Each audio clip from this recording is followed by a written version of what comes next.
Good evening and welcome to the University of St. Thomas Opus College of Business. My name is Corey Akins, and as director of the evening UST MBA program here, I am excited to be hosting this evening's event, Intersections in Leadership. You've just seen our new UST MBA manifesto video, a fancy term for commercial that our consultants came up with after hours and hours of brainstorming. But honestly, as an alumnus of the program myself and a staff member of the college since 2006, I'm excited to share this video because it really does capture what I believe is at the core of the MBA programs here at St. Thomas, a desire and a vision to make it count. Each staff and faculty member in the college is passionate about the work we do here because we know it makes a difference in people's lives. And students choose our programs because they sense that this is a college that'll help them make a significant impact on their career opportunities, their families, and their communities. One of the reasons you can't turn around without running into a successful Tommy in this region is because of our emphasis on helping our students develop true leadership qualities. The University of St. Thomas has a long history of educating and nurturing highly principled business leaders, from its earliest days as a small undergraduate campus in St. Paul, through today as we develop experienced leaders in our graduate and executive education programs here in downtown Minneapolis. In case this commitment to changing the face of business leadership in the Twin Cities, Minnesota, and beyond is not immediately apparent, I'll remind you that more than 2,800 of our graduate business alumni work in the Fortune 500 companies in Minneapolis and St. Paul, with another 10,000 present in companies big and small throughout the state and the nation. This video and tonight's events are both part of a new initiative to raise awareness of the impact of the Opus College of Business and our talented alumni have on the Twin Cities. Tonight's intersection in leadership brings together two individuals with uniquely valuable experiences and perspectives of leadership. In the spirit of the Intersections events, they represent both the academic theory and the practical application of leadership principles. Dr. Pat Hedberg is a professor in and chair of our management department, specializing in subjects such as leading with integrity, managerial reflection, reflective learning, and group development. She is an active presenter in many professional development programs on the topics of change management, organizational behavior, and organizational ethics. Dr. Hedberg is also the 3M professor in residence, consulting with 3M on their internal leadership development programs. Also with us this evening is Craig Herkert. Mr. Herkert is the former president and CEO at SUPERVALU, former president and CEO at Walmart Americas, and he has held executive leadership positions at Albertsons for many years. He is currently a consultant providing retail expertise to a variety of clients worldwide. Focused on providing stakeholder value, Mr. Herkert believes the keys to his impact can be found in 7 key leadership principles developed over his career, principles he'll be sharing with us tonight. Please join me in welcoming Dr. Hedberg and Mr. Herkert.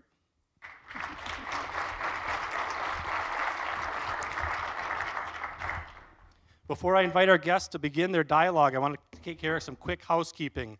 First, we ask that any ringers or reminders on your phones can be silenced or turned off. You don't want to be that guy, right? For those of you interested in tweeting tonight, the hashtag for the event is hashtag UST_Intersections. Second, I want to draw your attention to the microphones in the aisles, at the top of the aisles there. If at any time during the conversation between our guests this evening you have a question or want to comment, please use the microphone so the speakers and the audience can also hear your question. Our staff and students are on hand to help facilitate this as well. And now it is my pleasure to start this evening's discussion with the first question. What is the difference between a manager and a leader? Well, we talk about this in my classroom, so is this too, I don't know, is this too close? Is this good? Okay. I'm not used to using a microphone. Usually my voice is loud enough. We talk about this in my classes a lot. Is there a difference? And I love to have a debate with students about that. And I rarely share my own answer to that question, but I'll share it with you, which is yes and no. That there is a difference in my mind between being a leader and being a manager. And a manager often is a position of authority in an organization that has a particular role the organization is asking them to play. A leader can be anywhere in the organization, in fact, often is. And so anyone can be a leader. Not everyone gets the role of management. But when you start to think about the role of management, it gets a little bit more confusing as to who they really are in the organization and where they are.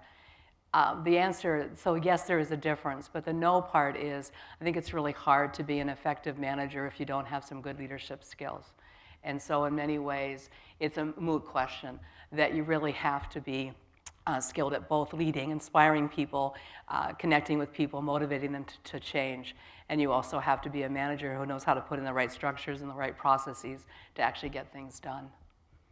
Yeah, well said. And I would add, you can be given the role of manager. You can be promoted to a management position. You can't be given a leadership role. You have to earn a leadership role.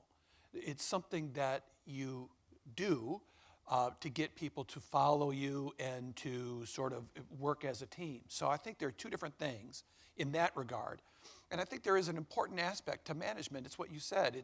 It's the very practical stuff of scheduling things and putting programs together, making the machine of business or an enterprise work. Your job here is a lot of making things work.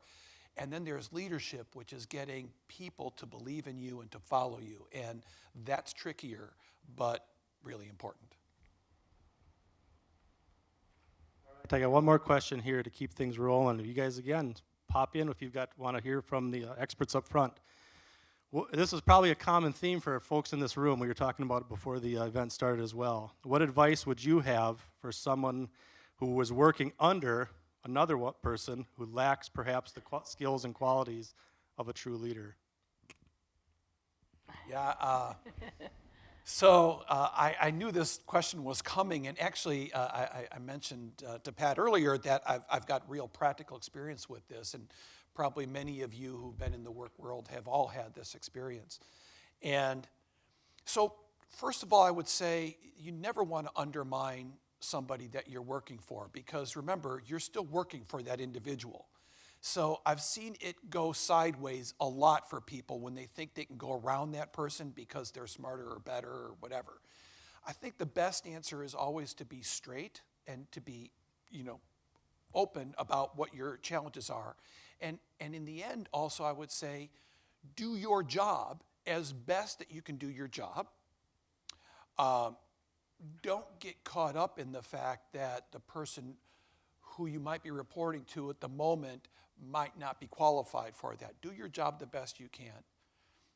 And perhaps finally, I would say, and it's a little bit tricky, is find and create opportunities to get exposure to others. You probably have heard this a lot, but this is really important because there are some people who will just toil away and do their job at their desk and hope that they get noticed. And then there's others who will toil away and make sure they get noticed. And that getting noticed part is really hard because it requires people to do interpersonal things that might be uncomfortable. It requires you to go out and find people who maybe you don't know and talk to them and create opportunities to get exposure. And I'm certainly willing to talk about how that worked for me in the past because I've had those experiences. But I'll turn it to Pat. Yeah, this is always fun. What we're doing here is talking out loud with you about these issues, and there's a couple of points I have, and I'll make, and then we can talk about it more if we want. The first example that comes to mind is someone who had a leader that they felt was not experienced enough, was not doing what they needed them to do. And so this person's solution was to take on all the roles of the leader, to volunteer to do for her what he felt she wasn't doing. And what he found quickly was that his work became more and more, and her work became less, although now she expected him to do her job as well. And so that was a tempting solution. So I offer that story because I think it is tempting to work around it somehow, to say, well, I'll just figure out a way to not have to face it and do it differently. This person, in fact, ended up leaving the organization because they were so burnt out in trying to solve the problem themselves. The idea that you bring up, Craig, of getting other people to support you is an essential one, I think, that we often forget, that it isn't undermining the other person, but it's saying, how can I get other help to do what I need to do? The other thought I'll share is just a piece of advice I got once that I have found to be very helpful, which is, and this is a tricky thing to understand, so I'll say it a couple of ways, which is to always speak to the best of the leader that you're working with. And because they do have great attributes and great assets, and you are focusing, oftentimes when you're asking this question, you're focusing on what you don't like about them, what's bothering you about them, what they're not capable of, or why aren't they seeing the things that are so obvious to me that need to be done. But if you step back from that and realize that they have great attributes, then you speak to that part of them.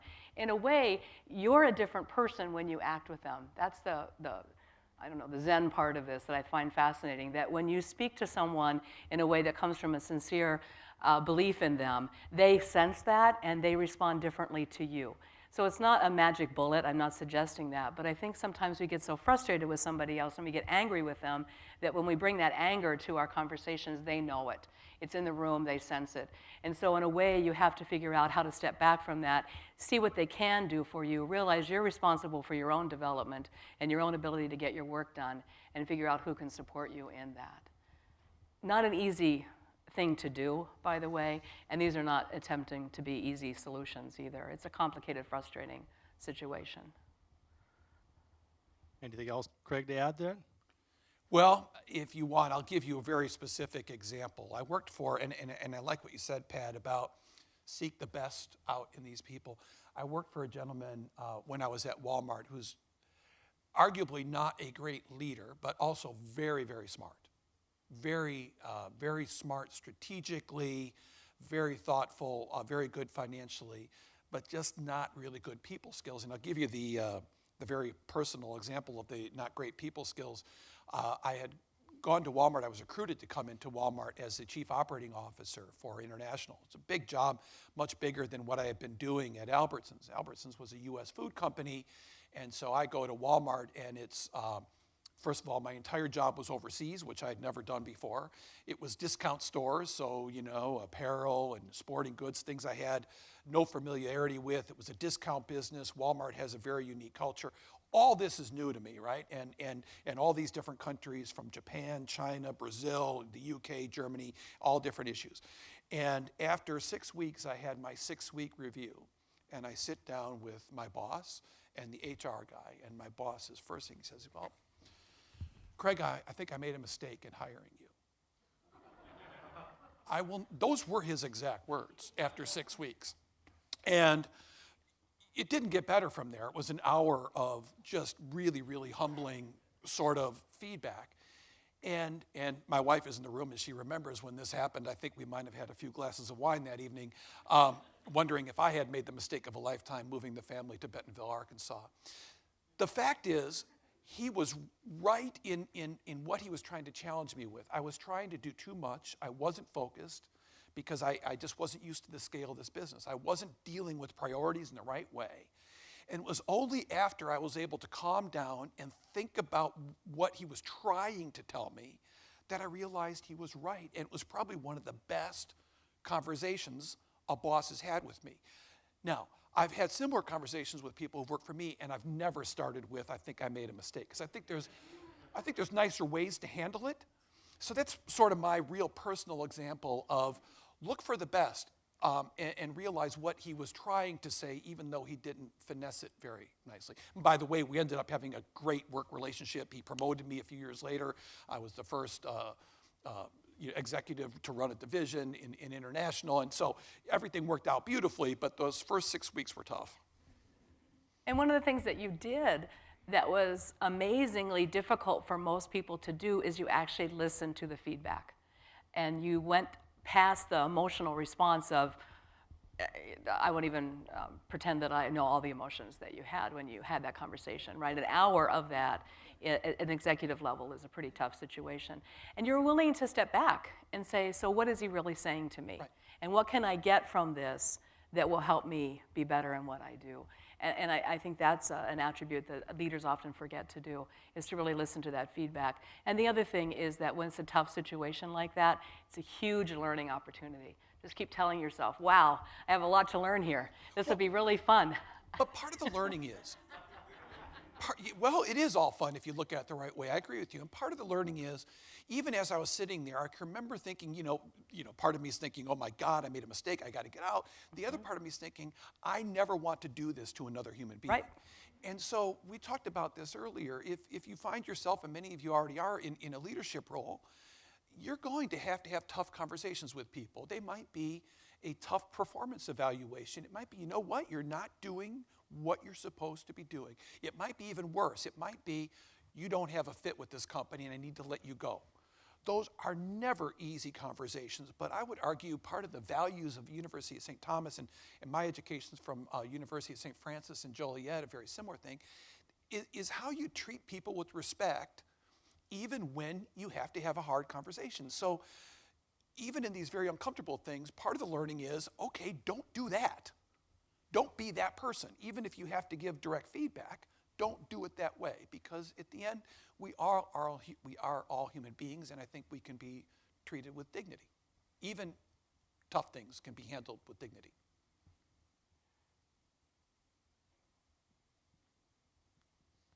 In the absence of anybody at the other mics, I'll ask a question. I'll start with you, Mr. Herkert. You have, in spite of your inauspicious beginning on the international side at Walmart, you have an impressive record of accomplishment there and also at SUPERVALU. And I would argue that there are two very different organizations in very different stages of where they were. So where I'm going, and I'm going to ask Professor Hedberg to comment on how she would teach students to deal with what you had to deal with. But the question is, at Walmart, there was a company that was clearly on a trajectory. They knew what they were doing. They knew where they were going. And yet you found yourself, when you became the president of the Americas, what were your challenges to inspire people as a leader? That's one of the things in getting to follow you. When they were pretty sure they knew where they were going, this place was going, and it may or may not need you. And then the second half is when you switched then to SUPERVALU. They were in a very different circumstance and situation, and arguably even a burning platform, one might say. And so how did you, what experiences did you have there, and how did you deal with that? So there's two very opposite things. And then for Dr. Hedberg in the classroom, how can we prepare students to confront and deal with the things that he did? So I'll shut up now. Yeah, I think you said this really well. So one of the absolutely amazing things about Walmart is they have this incredible culture that their founder, Sam Walton, was really, crazy about building this culture of thrift and about serving average Americans. And so the ads you see, this is actually who they are. And I'll just give you one example, which I thought was, again, it was my first year there, and I was in this executive meeting. And, Walmart has its detractors, unions and others. But to tell you how strong this culture was, this was the first year, and Kmart was going through one of their many iterations of trouble, and Kmart had announced a closure of several hundred stores. And so in this closed executive meeting, people are talking about, well, what do we do? A lot of small towns in America, there's two stores. There's a Walmart and there's a Kmart. Kmart's going to close. What's our obligation? And the vice chairman of the company, a guy named David Glass, said, here's what we need to do. And he's an interesting guy. Here's what we need to do. We need to lower our prices in those towns. And we need to lower them permanently. And by the way, don't tell anybody, because they're going to assume when the competitor closes that we'll raise our prices. And if we leave them the same, they'll think our prices went up. So we need to lower them. And then we need to make sure it stays low. And I thought, my God, there is a culture that is easy to believe in. If this, when they say we save you money, they're not kidding. So you're right, I got to come in and sort of tap into that culture. But what was interesting in my role, it was this international role. So some of it was ground up. In Brazil and Argentina, by the time I got there, I think we had 12 stores in each country, and they were ground up stores. So you're trying to take this culture and translate it to these very different markets. And then in other countries, we had done acquisitions where you had a different culture you're trying to bring in. So part of it is, how do you take this wonderful culture and this wonderful sort of sense of being and bring it in? I guess lots of things I would say, but among the most important, it would be listening and respecting all these different cultures and people. So you hire leaders, and I was really fortunate. I hired some great leaders in these different markets. And then you listen to them and you work collaboratively so that maybe there needs to be some modifications done in Brazil because the competitive environment is different. Maybe in the UK, although they speak our same language and look like us, there's a little bit of nuance that's different. So you respect that. And then I'll say the last thing is in showing respect for people. When I got the opportunity to be in charge of the Americas, which was mostly Latin America and then Canada, I decided to learn Spanish because I was going to be responsible for all these countries in Latin America.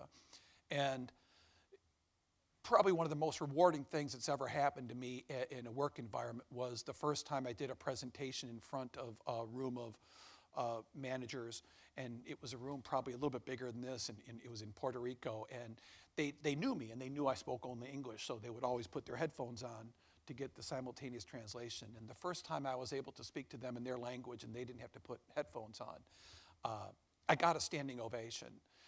Not because of what I said, because frankly they told me later they didn't understand a word of it because my Spanish was so bad, but I was the first executive in Walmart's history to come to Latin America and speak to them in their language.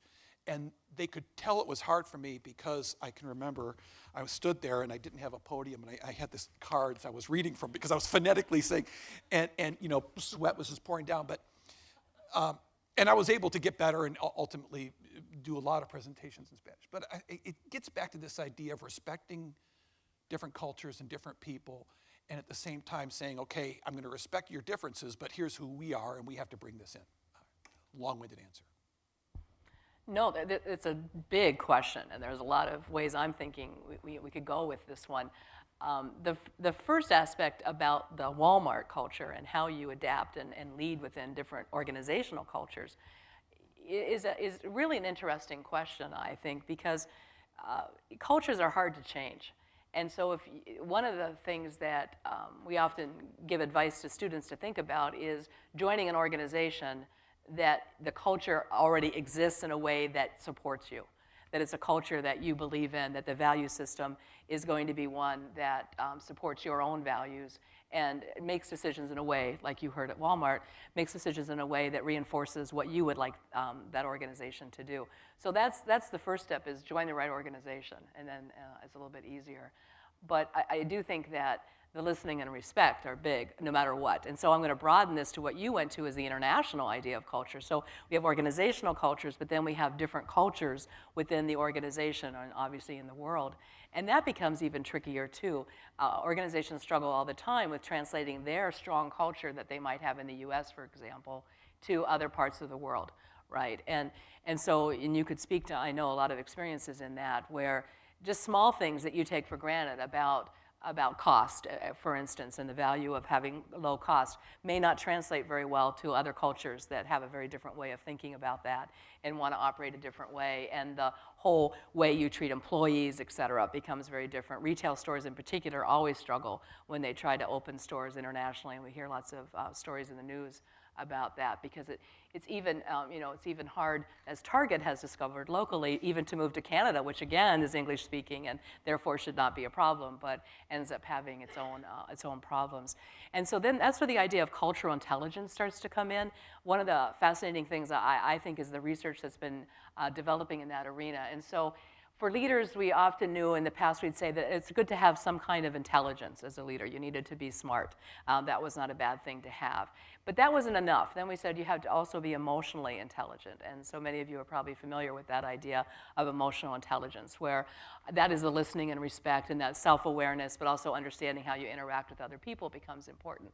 Well, now there's this new addition to that. So it's not enough that you have to have some brain smarts or cognitive smarts, and there are other forms of intelligence too, which I won't lecture you on today, but also emotional intelligence, which some people feel actually trumps your brain power. But now we're adding cultural intelligence to that mix, and the idea of people having cultural intelligence in understanding other cultures and being respectful of other cultures, of being willing to do just what you did, which is show respect for the other culture and their perspective on things. And so as a leader, that becomes a very important skill set in today's world that I feel our students need to have, and certainly we want to develop in leaders, is that sense of not being an expert in someone else's culture. That's not what we're talking about, but just doing small things like mimicking other cultures. If they bow, you bow. If they hold a business card a certain way, you do that same thing. It shows respect, it shows an interest, it shows that you're trying. It's also being aware of and listening to other people. That's one of the things that I think we forget to do when we're in all these other cultures, is understanding other people and listening to them and showing that you care about them. Those are really basic kindergarten skills, but they become really important when you're in that complicated morass of other people's cultures. So that word morass, SUPERVALU was the second part of that question. Right. And when I went to SUPERVALU in 2009, SUPERVALU was really just a collection of about 14 different companies that had been acquired over the prior 20-odd years. And they had more or less 20 different cultures. So you talk about a crazy change from going to Walmart, where they had this very defined culture. And you're right about, if you go to Walmart and you don't like that culture, in the first 2 hours you don't like it, and then you don't belong there. So that's easy. You kind of fit or you don't fit. And then you go to this company, and there's a lot of them out there that are big conglomerates that were built with acquisitions and didn't have similar cultures. That's really hard. And I'm not going to say I cracked that nut. I tried to use some of the same experiences, that is, listening and being culturally specific. Frankly, from a strategic standpoint, our goal was to try to run all these disparate chains like local chains, run them essentially like individual mom and pop stores, and empower our local managers to make local decisions. And part of that was, again, this cultural respect that you don't have to leave the country for. I did a presentation 2 years ago downtown. We brought managers in from all over the country. I think I have 1,400 managers here. And I talked about this local idea that, in Crystal, Minnesota, you need to be aware that there's a Hmong population. It was the only store we had that had a Hmong population in the entire country. So we actually found somebody who spoke Hmong, and we recorded all of our announcements in both English and Hmong. We brought in Hmong foods. We studied to find out what the Hmong holidays were so that we could become the store of choice. And then I talked, and I remember I said, and then we have the largest Somali population in the United States of America, and we better understand that Somalis behave differently. They're not African American. They're from Somalia. They have a different religion, a different language, different culture. And they're Muslim. So we better know when Ramadan is. We better know what Ramadan means. And it turns out, I had no idea. I had a manager from the East Coast who's Muslim, and she came up to me afterwards, and she was crying because no one had ever talked to a group of people with respect about her religion, and the fact that it was our job to understand that religion and treat people who studied that religion with respect. So you don't have to leave the country to do this. Great examples of high-level leadership issues and challenges that you face. I want to bring it down to some issues probably a lot of our students face earlier in their careers. People looking for leadership opportunities. And Craig, perhaps you have some examples from your own professional experience or employees or colleagues that you've seen that were successful in positioning themselves through taking on projects or other initiatives or ways that they stepped out of their shell to become a leader, maybe not with authority, but put themselves in a position where they were recognized, their accomplishments were visible, which led to future opportunity for them? Yeah, so I'll start here and turn it over. I would say, in fact, I'm giving a commencement speech in a few weeks at my alma mater, and I've been thinking about what to say, but one of the first things I'm going to say in my commencement speech is work hard. Because if you want to get noticed, work hard. If you study leaders in the arts, in academics, in religion, nobody at the end of their career has said, you know what, that was easy. I just kind of took a laid-back approach and everything came my way. It doesn't matter which field you're in, working hard matters. Now, I would also argue that does not necessarily mean working crazy long hours, because I've also worked with people who have worked crazy long hours, but were wildly ineffective. So please don't hear working hard as being, if I put in 12-hour days, I'm going to get promoted. You can work 12-hour days and just be horrible at your job. But I think working hard, being diligent, trying to learn matters and will ultimately get noticed. And then I think it gets back to that earlier topic, and both what I've seen myself and others do, is take tough assignments other people are shying away from. That's the way you get noticed. And my gosh, I've known so many people. If you just always do the easy thing, you'll be okay, but you're gonna settle out for middle management for the rest of your life. But in every company, there's either jobs that look impossible, or maybe there's assignments that are going to make you move somewhere like Bentonville, Arkansas, where you don't want to go. Or maybe you have the opportunity to come to Minnesota and see if you can't turn SUPERVALU around, which you know is going to be a challenge. I would argue take the challenging assignment. And every level of a company has challenging assignments. You may have to go out and reach for it, but take the challenging assignment, and then you'll learn how to work with people, and then you might be given, like I was, the opportunity to actually fix something and get noticed. Yes. Oh, sorry. Excuse me. I have no idea how to cough with a microphone, so I apologize for your eardrums. It's just a little bit of a cold. It's interesting to hear your comments about that, Craig, because this is why we have to have guest speakers in the classrooms. And one of the assignments that I do with my students is to have them go out and interview the highest level manager they can find. And first of all, it's kind of an interesting assignment because students aren't sure they want to ask their CEO or high-level manager in their organization, and they're surprised by how open oftentimes leaders are to those conversations and impressed by that. And when they come back in the classroom and we talk about what they discovered, and one of the things I ask them is, what advice would you give someone who wants to be in your role someday? And that's a very common theme that we hear, what Craig just said, which is work hard. And students think it's going to be, in this case it's MBA students, so their entry-level jobs often are a little bit higher in organizations, and they're thinking, what I need to do is keep getting promoted. And I need to have them promote me, and I need to tell them I want to be promoted. And instead what they hear is, work hard and be good at your job. Find places where you can make a difference that matters to the organization, and work hard at that. So yes, it's not about just working long hours. I used to work with someone who we called him the man with 2 briefcases, because he would always take 2 briefcases home every night. We're not quite sure what he ever did, but he carried those briefcases, and he was always looking like he worked hard. But what you're talking about is very different, and I agree with you. It's figuring out that unique place that you can make a difference, where you can make a contribution, and that's your visibility in doing that. It's not about promoting yourself and saying, I'm a really cool person. You do have to be aware that you can't just be great and then the skies will open up and people will love you. You do have to actually do a little bit of politics as well, which we could talk about. And I mean that in a good way, not in a bad way. But you do work hard and you do good things. And the second part of your answer is research supports that very much. The Center for Creative Leadership has done a lot of research on leadership development, and what they find is taking on hardships, taking on parts of the organization that nobody else wants to deal with. Go to that plant that nobody has figured out how to work at anything.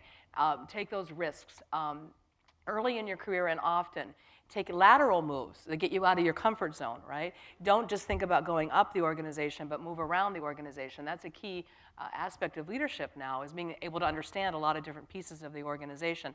But in those risky situations, what happens is people don't expect you to succeed at the level that you might think, because nobody else has succeeded at it either. It's a really tough thing. And they just like that you're trying it and you're bringing your expertise and your energy to that situation. And so those are some things that I think are really key opportunities that people miss. Taking on the projects that maybe other people are not paying attention to. I want to say one more thing. I like what you said. Very important to take these lateral moves. And we've all worked with these people, but when you said people come in there, I want a promotion. What do I have to do to get a promotion? Mm-hmm. They want you to give them the answer, you the boss. They come and say, well, what do I have to do to get promoted? I don't know. You figure that out. Fill in your own donut hole. This is your job. So that's number one. I was really lucky. We were talking. A young lady out there is reading Sheryl Sandberg's book. But we all talk about wanting good mentors. And my experience would be the best mentors I've had were not those that were assigned to me by HR. And companies have those programs. Oh, we're going to give you a mentor. The best mentors are the ones that develop somehow organically because you find a connection. I had a guy, thank God, who saw something in me that I didn't see in myself, a guy named Greg Desefowitz, who ended up running Borders for a number of years. But early in my career, I had this job. I was a buyer for a couple of years, and I was ready to get promoted because people around me, after they had the job for a couple of years, they got promoted. And he called me in the office one day. I'm like, this is it. I'm going to get promoted. And he wanted me to take a lateral move to go to a really tough department. It was going to be worse hours. The manager wasn't any good. Nobody respected them. And I was like, cocky 26-year-old. I was not happy. I did it. And then I did it with gusto. And within a year, I was leading that department. It was the single most important move I ever made. I'd like to tell you I was smart enough as a 26-year-old to know I should have done that. I wasn't. Greg was. He made me do that. And then I learned, later, obviously, that lateral moves, in fact, could really catapult your career because they stretch you in ways that nobody else is getting stretched. Every so often, if you find somebody who cares for you, listen to them. Oh, we have a question here. Hi, thank you for all your marvelous answers, and I'm sure that you'll both will give a marvelous answer to my question. My job when I was younger was as a tour director, and I did incentive work, and so I worked with many CEOs, and many of them were wonderful. They, were very modest and got their own cup of coffee and everything on the road. And a lot of them get my coffee, dial the phone, whatever, comb my hair. They couldn't do anything for themselves because they were so full of themselves. So my observation was, and watching them, because I would be with them for weeks at a time, was the more modest they were, the better job they really did as a leader, because I watched them with their group and watched them just working all day long. I was with them 24 hours a day, basically. Except for sleep time. So please respond to being more modest and being more self-assured and having less hubris. Doesn't that really provide a better leader? Because the higher you think you are, the farther you're going to fall down and really in the long term not make a good leader? Because that was my observation. If you really have to say to people, do this for me, do that for me, you're really not really doing things for your organization, is what I observed. Why don't you start? Thank you. Yeah, it's a very interesting question because many times the leaders we seem to pay attention to as a public are the ones who are more look at me and are doing things along the lines of what you're talking about. I haven't heard about combing your hair, but that's a new take on that, right? Yeah. I know, I'm teasing. But there is research that supports your idea. It's a little bit controversial research that Jim Collins has done. You may have heard of one of his books is From Good to Great. And he looked at companies that seem to transition to being great organizations. And one of the key things he found two things that these leaders had. He calls them level 5 leaders. But these leaders had dogged determination, just persistence about something, and humility. That those two things together seem to be the kinds of folks who are going to take their company to a better place. Now, what's interesting is maybe underlying your question is, what do we define by good leaders? And so in his case, he's looking at leaders who actually transform their organization so the organization is better. And many of the leaders that he showcased, I can't even remember their names. They're not people that we pay attention to, but they're organizations we know. And so there is some research to suggest what your question is asking. I've similar experience. I've met, both business and political leaders of every stripe you can imagine. And I tend to like and appreciate more those who have some sense of humility. I guess I would say one thing nice about being here in Minneapolis and in the Twin Cities, there is a Midwestern thing that's very different, particularly than New York or Washington, D.C. If you've had any exposure to our leaders in Washington, D.C., the amount of hubris you run into there is really amazing. And frankly, some of the investment bankers in New York can be pretty crazy as well. I think there's something about the Midwest which is really comforting. And I think of, probably one of the best run banks in the country is U.S. Bank. And Richard Davis here, who I know, he's just an incredibly humble guy. He doesn't act like a New York banker because he's not. He happens to lead one of the best banks. I think the only big bank that didn't accept a bailout. So I wish I could answer what causes someone to have some sense of humility or not. I will say this, it's easy to get sideways when you're in a CEO job because there's perks to that. And so it's easy to start to get a big head, and I think you have to have people around you. Like in my case, I have a wife and a daughter who help keep me humble. They're here, so they'll shake their heads yes. If I come home and think I'm too big for my britches. So surrounding yourself with, loving, caring friends and family who keep you real, I think is probably good.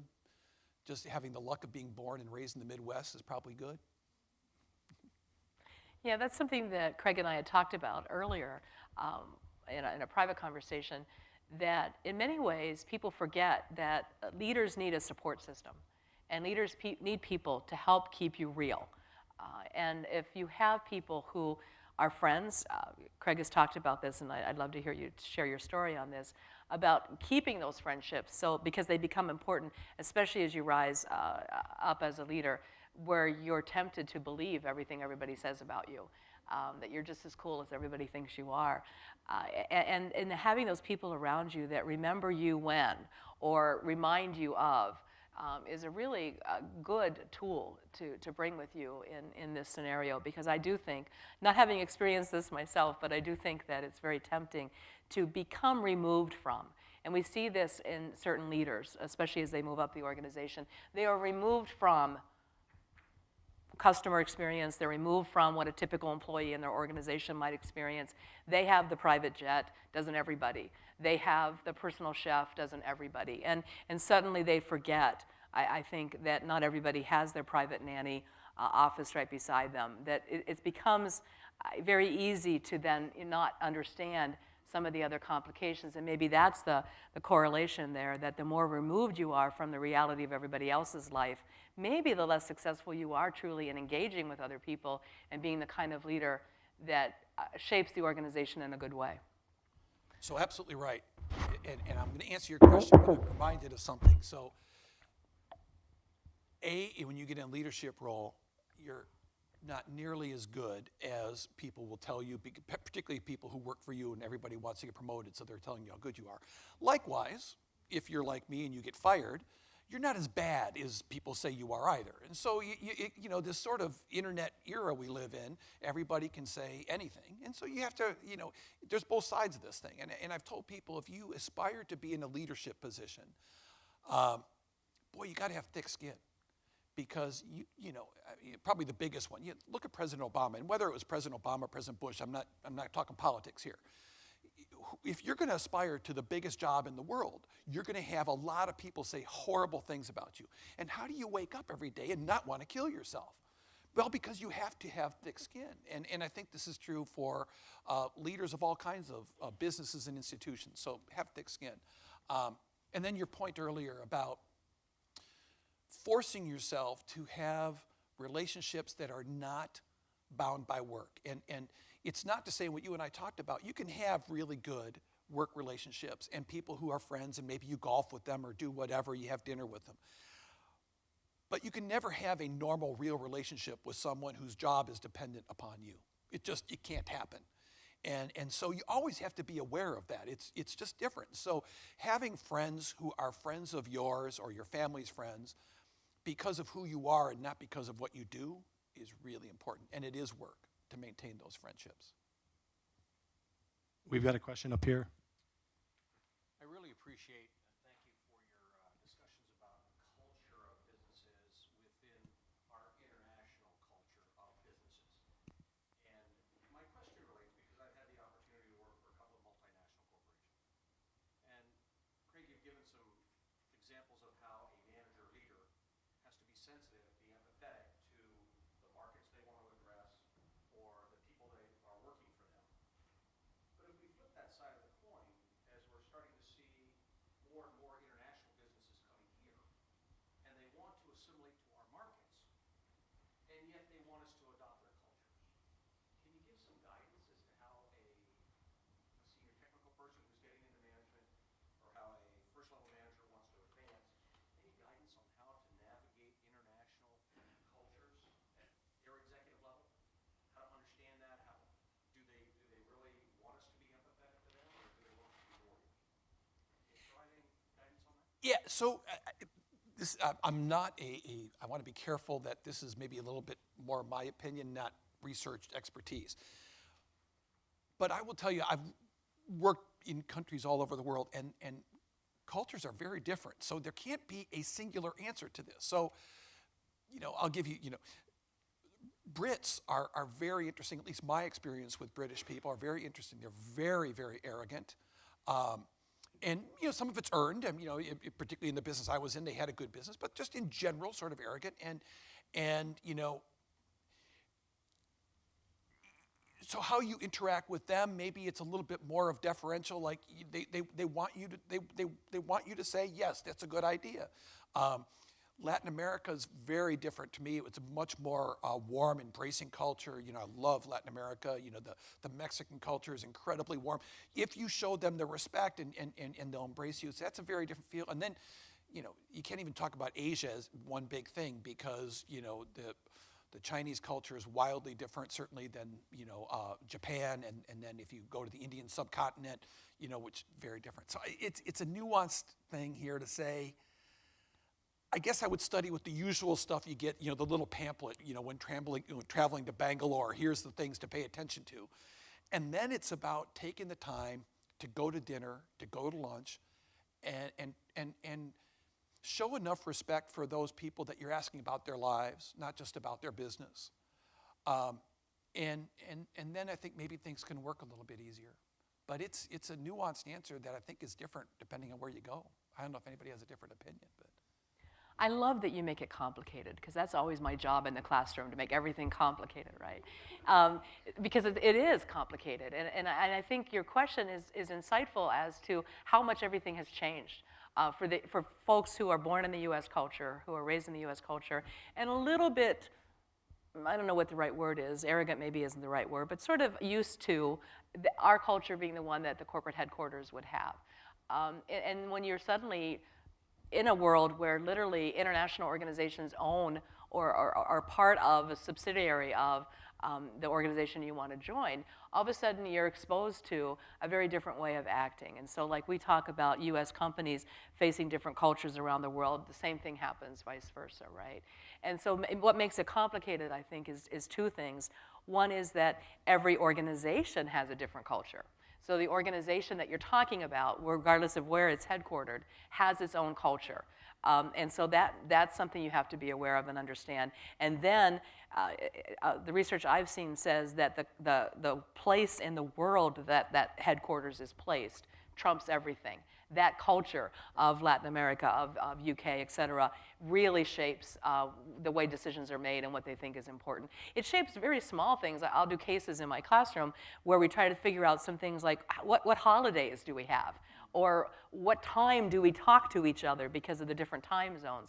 I mean, everything is very complicated, but so there's not a simple answer to be able to give you to that, but maybe just my only thought is go in eyes wide open and practice cultural intelligence in terms of being open to how do you do things here? What are the expectations? I don't know, some of us might be excited to work for one of those companies in France that, have you heard that now you can't even email in the evening, right? Now, yeah. But what I heard is that that's just contract workers, Right, so right. it's only certain people who get that. But if you have that culture, you need to understand that. And so whatever you can do, researching or reading or just asking a lot of questions, I think would be a healthy thing to do to understand that. And recognize that that's probably a given. For most people, I don't even know how many jobs or careers we're supposed to have now in our lives, but most of us will probably have that experience at one point or another. The one thing you want to be careful of, and this would be true, I think, travelers as well,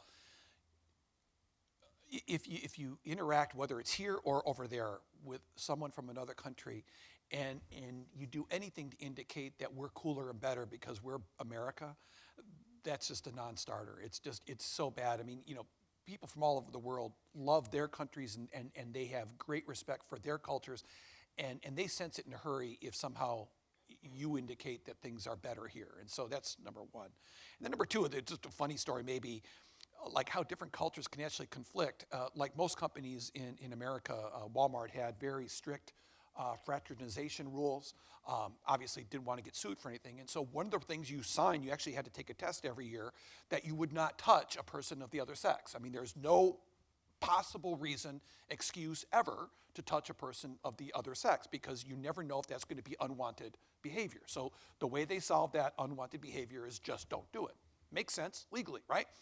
If you go to Argentina and you don't hug the people who work there, like when you first see them and when you leave, that's off-putting.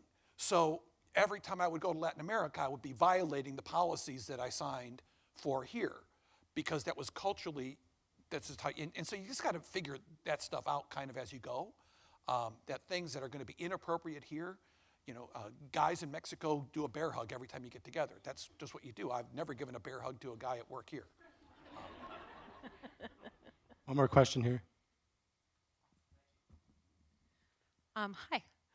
I run my own business, and I'm just interested in your thoughts on women in leadership roles and also seeking out mentoring, and just what your thoughts are. And because I don't have the sort of natural market, if you will, of an organization around me to look for those leaders and those mentors, and then also to offer what I may have as leadership skills. And so I'm just kind of curious about your thoughts on that. Start. Yeah, that's an interesting question, isn't it? Because I think we've been kind of talking about when you have a larger organization around you, and even then, by the way, mentoring and finding those right kind of leaders is tough if you're looking for a particular kind of person. And then you have the whole gender thing that you put on top of that, where it might be that it's harder in some ways, and this is always tough to talk about publicly, right? All the research in my head is telling me, but on the one hand this, on the other hand this, it's not always straightforward for women that is different than men. I think everybody struggles with the idea of how do I get that advice, how do I get that coaching, how do I get that support that I need? And what a lot of us have to do now is find our own. And so in your case, my one thought is other organizations of women business leaders, and whatever networking you can do with that. Or not even women business leaders, but business leaders in the Twin Cities, for instance, if that's where you are. Of going to those organizations, networking there, hearing their speakers, hearing the things that they're talking about. That's probably going to be where you're going to find your mentor. I think of, by the way, you mentioned mentoring that's sort of arranged. Mentoring doesn't work. My joke about that is the whole Dr. Seuss book, Are You My Mother? If anybody's familiar with that book, I think of that's what mentoring is like. Are you my mentor? You're kind of going around like that little bird in the book, looking at everybody potentially as your mentor. And it really is a quest to find the right mentor for you. And it isn't easy sometimes to find the right person, but it will click at some point. And the thing I noticed, I got to be at a conference once a number of years ago where a pretty famous guy at the time, Tom Peters, not everybody knows about him anymore, but he was a big shot, really big shot in business. He was speaking, and I saw this person come up to the stage right afterwards and try to connect with him. And it wasn't a woman, by the way. And so women sometimes step back, or the opposite of leaning in, right, and don't ask and don't connect. With mentoring in particular, I think the direct question often doesn't work. So I don't suggest that you do ask people, are you my mentor? I think sometimes when you label it as a mentoring relationship, it goes away. Or people get scared, or they think, oh no, I have a responsibility here, I don't know if I can handle it. It's simply relationships. It's simply building relationships with people that can help you in some ways and you help them. And I think being on the lookout for that. Also mentoring yourself sometimes is a really helpful thing to do too. Sometimes when you set yourself up to mentor other people, you actually become mentored by that person. So it may be a younger person or a less experienced person that actually can mentor you too. That's a quick rambling answer, but I don't know, Craig, if... Yeah, so if you're worried about the minefield you step into, imagine me. I would, first let me just give an example from, and it's not your question, but I think it's an important sort of sidebar here. I think the internet and technology is incredibly freeing for people who otherwise might have been restricted from the workforce. And the reason I say that, when I was leading SUPERVALU, one of the things we did, and I'm really proud of the fact that we did this, was we created a flexible workspace. And so if you think about the traditional office environment of cubicles, you show up, there's your computer, your phone, put your crap in your drawer, and that you work all day. We did away with all that in the entire campus. And you showed up and you had a laptop that we provided, and you showed up and worked where you wanted to work. And this is the tricky part, you worked when you wanted to work. We told people that instead of, in the old days, if you were a mother and you had kids you had to drop off at daycare, well, I can't get to work till 8:30. Okay, I'll give you special dispensation because you're a working mother. Well, then all of a sudden you feel different than the guy who's working next to you or whatever.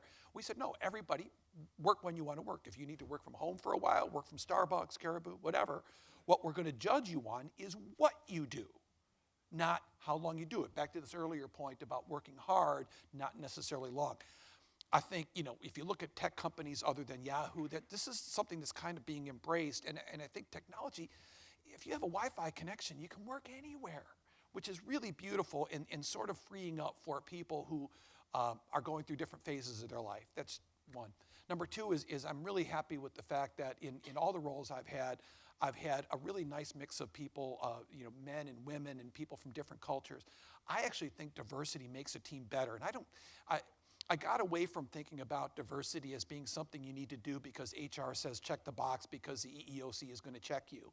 Yes, those are all true if you're a big business. But what I found was having a diverse group of people supporting you got you all kinds of different ideas and made the team better. So I like that too.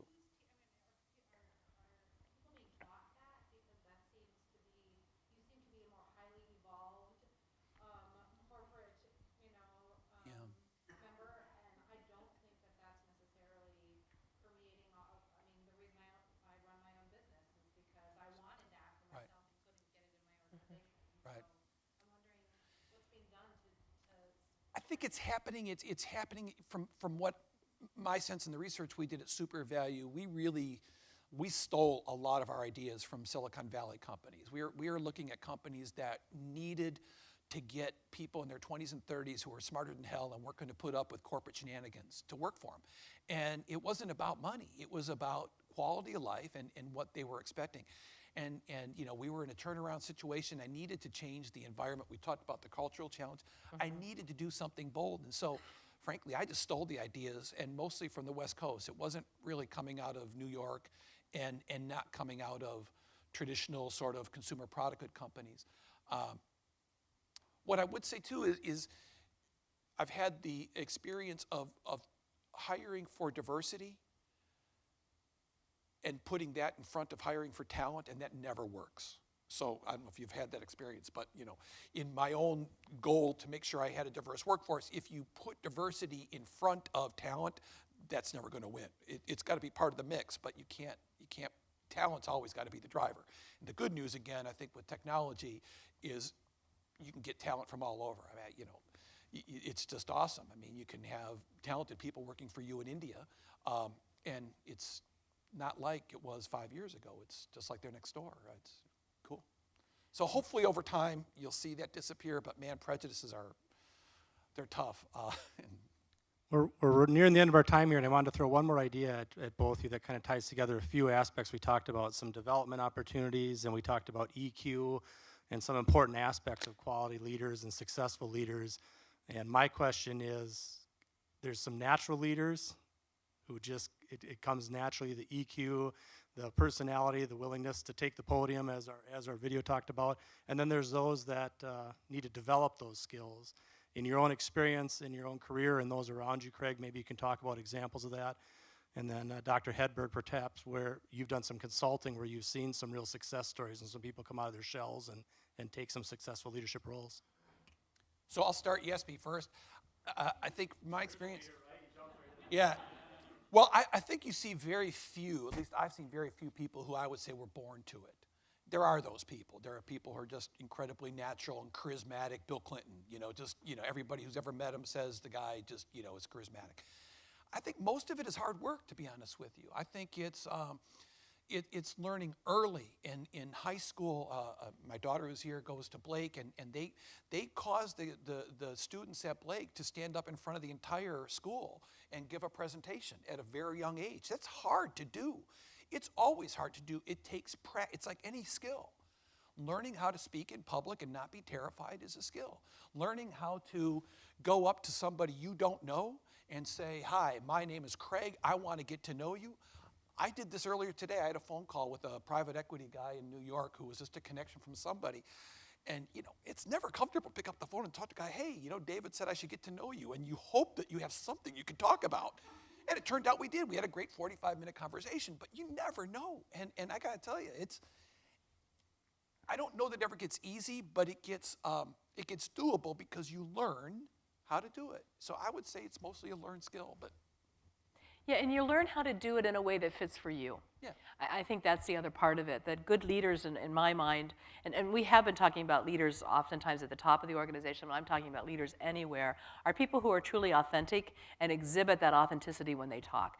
It doesn't, or interact with you. It doesn't mean that everybody has to be charismatic. In fact, I'm thinking of Peter Drucker, an old writer in the leadership management arena, who says, beware of charisma. He always said, beware of charisma. He talks about presidents in particular that weren't necessarily so good when they were charismatic. And so you have to, so I think oftentimes we think it is that social skill, that social EQ thing that really gets you as a leader. I also think that sometimes people need to put a break on that. Sometimes they're so charismatic, they're so outgoing that they're not actually leading. So that's one aspect of it I don't think people think about sometimes. They think, oh, the natural leaders are going to shape up and be great. Well, sometimes they're not so great. And sometimes it's the quiet person that's actually the better leader. And oftentimes the quiet person there are many ways to lead. You can lead by example. You can lead by picking your battles, not having to be the one who's always visible, not always having to be the one who speaks up and says something but does it in a different way. So that's one thing I want to really emphasize, is that leadership can come in a lot of different forms. And you want to find the form that fits for you. And yes, I think all of us understand that these skill sets are ones you need to learn. The leadership development business exists because we believe we can develop people into leaders. And I think it's really fun to work with someone who has some great innate skills, innate talent, and doesn't know how to express that, and you help them learn how to express that. That's the skills that you're talking about, and those really can be developed. And I encourage you to think about those risks you can take in your own life to develop those skills for yourself. Maybe volunteering to speak and say something when you wouldn't normally do that, or volunteering to take on heading up a committee or a task force when that might not be something you normally do. Those are ways to practice too. So yeah, I do believe that there are some natural skills that can maybe get you ahead. You can overuse them. That's not always a good thing. And then there are some ways you can enhance the skills you already have in a way that helps you be a good leader. Great. Let's thank Dr. Hedberg and Ms. Herkert.